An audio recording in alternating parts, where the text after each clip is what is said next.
నమస్తే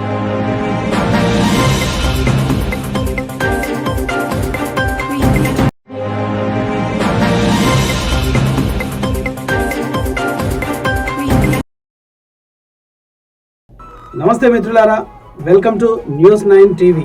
నిజమే మా నైజం. సో తెలంగాణ రాష్ట్ర ప్రజలందరికీ రాష్ట్ర ఆవిర్భావ దినోత్సవ శుభాకాంక్షలు. నిజానికి రాష్ట్రం ఏర్పాటవ్వడానికి ఎంతోమంది బలిదానాల ద్వారా వాళ్ళ ఆత్మ త్యాగాల పునాదులపై ఈ తెలంగాణ రాష్ట్రం స్వర్ణాక్షరాలతో ఏర్పడ్డ రాష్ట్రం ఇది. అంత ఆషామాషిగా రాలే.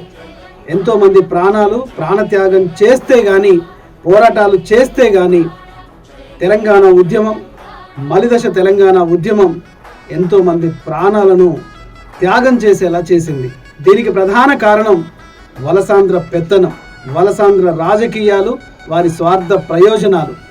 తెలంగాణ సంపదను, సహజ సంపదను, ఖనిజ సంపదను, ఇక్కడ సంస్కృతిని, ఇక్కడ సాంప్రదాయాలను పూర్తిగా విచ్ఛిన్నం చేయాలని ఆనాడు 69లో అనుకున్న ఆనాటి నుంచి పోరాటం మొదలు పెడితే మలిదశ తెలంగాణ ఉద్యమం 2004 జూన్ 2వ తేదీన మొదలైన ఈ ఉద్యమం 2014లో తెలంగాణ రాష్ట్రాన్ని స్వతంత్ర రాష్ట్రంగా, దేశంలో 29వ రాష్ట్రంగా ఏర్పాటైంది. అది డాక్టర్ బిఆర్ అంబేద్కర్ రాసిన రాజ్యాంగం ప్రకారంగానే సాధ్యమైంది. ఇదంతా ఎందుకు చెప్తున్నామంటే, రాష్ట్రం ఒకవైపు మళ్ళీ వలసాంధ్రుల పెత్తనంలోకి వెళ్ళిపోయే ప్రమాదం ఉంది. 12 సంవత్సరాలు పూర్తి చేసుకొని 13వ సంవత్సరంలోకి మనం అడుగు పెడుతున్న ఈ తరుణంలో మన రాష్ట్రం యొక్క బాగోగులను మన రాష్ట్రంలోని యువత ఆలోచించాలి. వలసాంధ్రుల రాజకీయ నాయకుల రంగు జెండాలను మోసే ఆ పాడు పద్ధతికి స్వస్తి చెప్పాలి.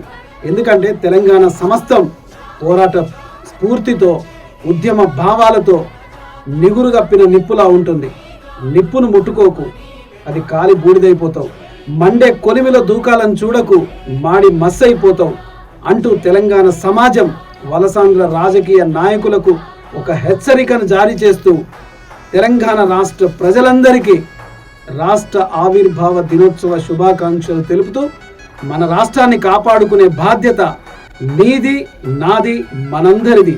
మీకెప్పుడు న్యూస్9 టీవీ ప్రతి క్షణం ప్రజా సంక్షేమం కోసం, నిజమే మా నైజం అనే ఆయుధంతో మేము ముందొస్తున్నాం. కాబట్టి చూస్తూనే ఉండండి న్యూస్9 టీవీ.